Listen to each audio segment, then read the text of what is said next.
Travel to České Budějovice, which is located in the center of a valley of Vltava River, is a journey to a marvelous wonderland. The old town preserves a rich and fascinating collection of Gothic, Renaissance and Baroque architectures, which witness the wealth and prosperity this town enjoyed in the history, thanks to the silver mining and trade. The Royal Mint was established in the 15th century.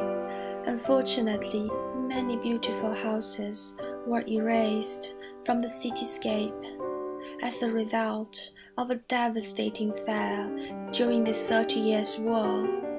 Due to many historical reasons, a significant German population has been living in this town until the end of the Second World War. As this town was given to Czechoslovakia, all ethnic Germans were expelled. Even the Germans and Czechs have always lived side by side harmonically together.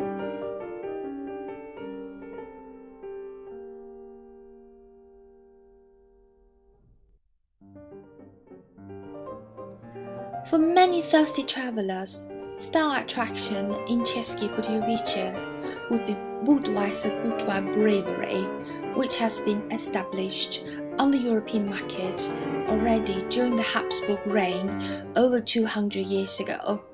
The factory can be easily reached with a short bus ride from the city center.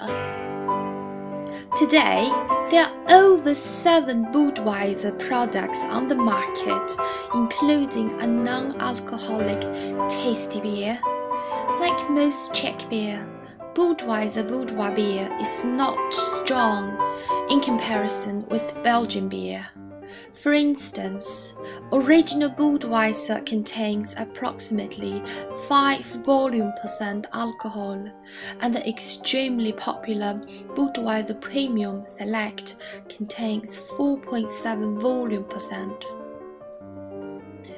Benjamin Franklin, one of the founders of the United States of America, once said, "Beer is living proof that God loves us and wants us to be happy." Beer drinking, or alcohol drinking in general, has always been an interesting subject to debate in the mass media worldwide.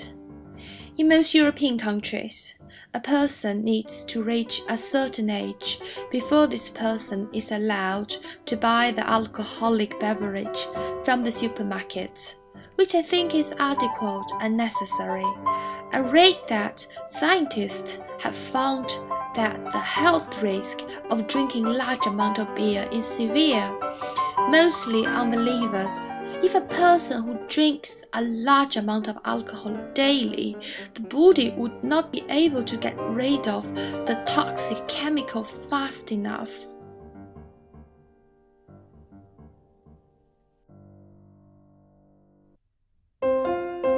České Budějovice is a transportation center in southern Bohemia. Many interesting places can be visited as a day trip by regional train or a long-distance bus. I'm standing in the middle of an old village which has been known for the outside world since the 16th century. Most of the houses are decorated according to the so-called folk baroque style, and most decorations are actually inspired from the everyday motifs like pigs, small nice animal heads, or some nice patterns you can actually see from everywhere in the nature. Holosovice was first mentioned on a script from the 13th century. In the middle of the 16th century, the village was haunted deadly by an infamous contagious bacteria infection called bubonic plague. At that time, the medical treatments was not effective. Most patients lost their lives in less than 4 to 5 days. The new residents who moved into this village were German settlers who belonged to a Catholic monastery in Bavaria. The predominant language in this area was again German. The outstanding vernacular masonry architecture style witnessed the prosperity this area enjoyed during 18th and 19th centuries. After the Second World War, the German residents were driven away from Czechoslovakia. Many farms in this village were abandoned and fell into despair. Just because the lack of interest of development in this area, the whole village was preserved under the post-war communist regime. During the 90s, many buildings were lavishly prepared in accordance with their original designs. There are now 36 families in this village, although most of them cannot make a living on farming anymore.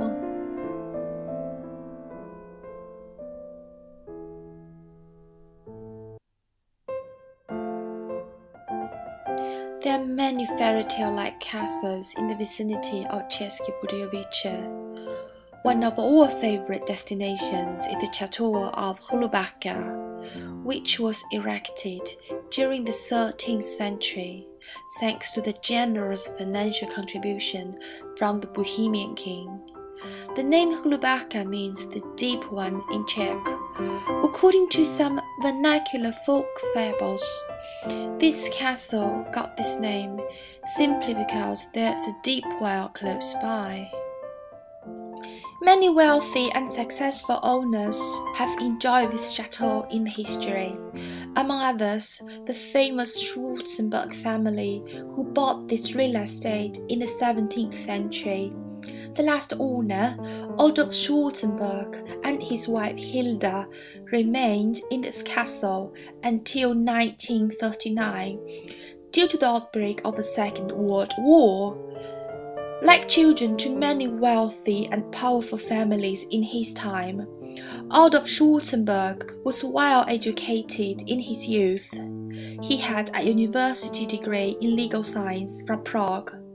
Already in his adolescence, he had a reputation of being a responsible, punctual, and systematic person.